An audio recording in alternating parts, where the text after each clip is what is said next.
today. Huge snowstorm.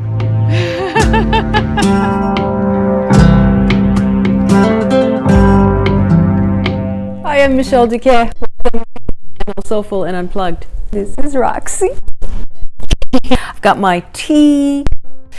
It's a super cozy snowstormy day, as you saw in the intro. Oh my God, this cup looks massive. It's not that big. It looks big on camera. Okay, so today we're going to talk about the spirit of it. We've been talking about the quantum physics of physical ailment manifestation, and I explained in vlog number 6 and 7 and 8 how in each atom there are these fields of energy that are potential and actualizing, and our thoughts are what actualize the fields of energy. So we're all energy. Although it doesn't seem like it, does it? You look around and it looks pretty dense and pretty, real.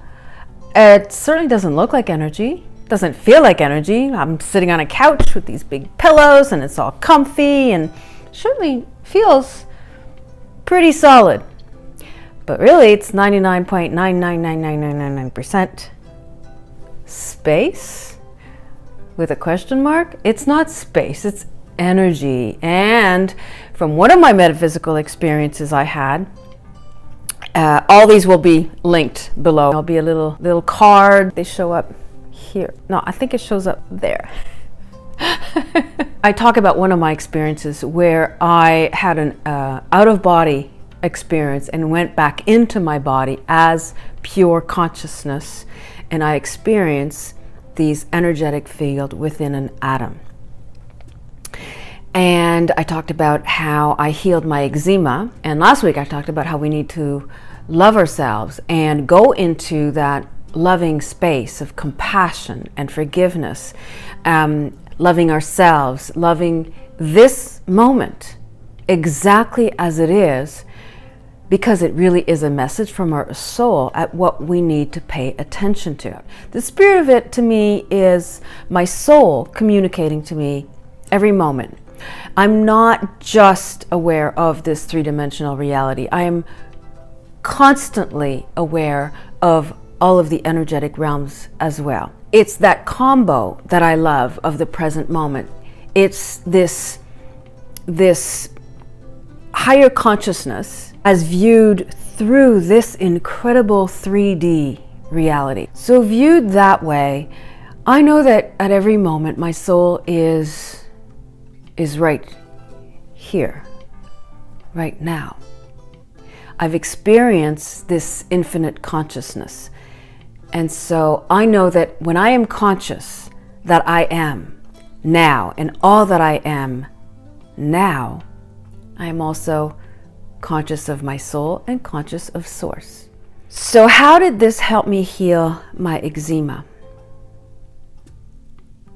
Because it made me realize that I had lost my center, that I had veered away from this higher consciousness that I know so well in order to deal with this three-dimensional world. I was entrenched in some of the beliefs, some of the difficulties that happens when you're surrounded by people all the time who only believe in this reality, this 3D reality. You're constantly bombarded with that from all sides. And at the time I was writing a book, and I was writing the chapter on becoming conscious. So this happened so that I could also write about it as I was dealing with the eczema. And what happened was I became aware of the thoughts that had penetrated my subconsciousness that were the very thoughts that took me away from that higher consciousness. So I had to find my center again. I had to stop watching TV. I had to get off Facebook, get off social media. meditate much more, spend more time just remembering who I really am.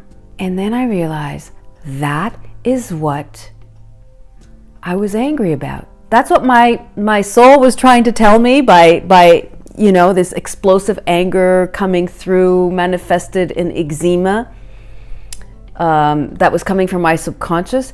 It was saying, pay attention. You're losing your center. Come back. Remember who you are. Remember. Excuse me, I need some tea. Oh my God, it's getting dark so fast.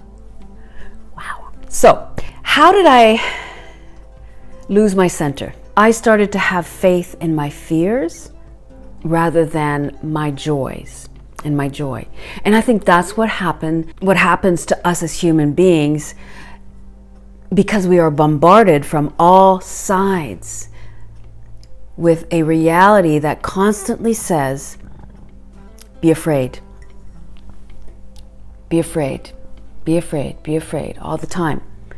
And even I got caught up in that, fear of what will people think.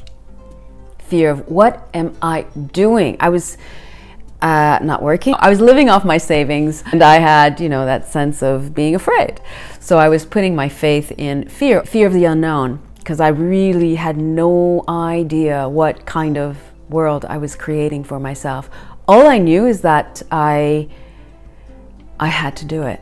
When I realized that I was putting my faith in fear rather than in joy, I switched it right away. If I put my faith in fear, I'm recreating fear and fearful situations all the time.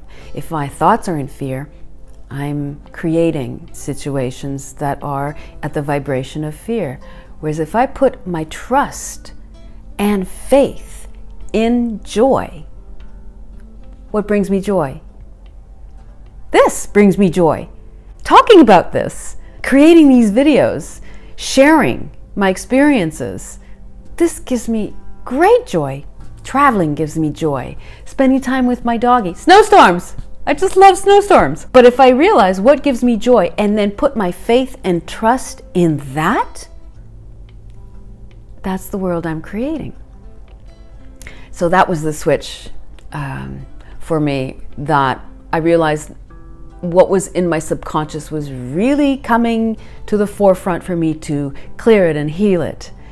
And that it was up to me to do that. And it was up to me to remember how powerful we are as co-creators. And that the spirit of it, the soul connection of it, is that in this consciousness right now, in this very moment of consciousness, as you are listening to this video, as I am talking to you, this is it. This is all there is. Pure consciousness. We've got to stop and enjoy the present moment, even if it's painful, because we are at a point of consciousness, being mindful, being aware, being present of where we have our power right now. I just had to ask my soul, what do you want me to do? What do you want? What do you want? Tell me, and I will listen. And I really got centered, and I really found myself again. And from that day on, I did not waver. And it's been a constant ever since then. And that's why, of course, my eczema healed. It's like, yeah.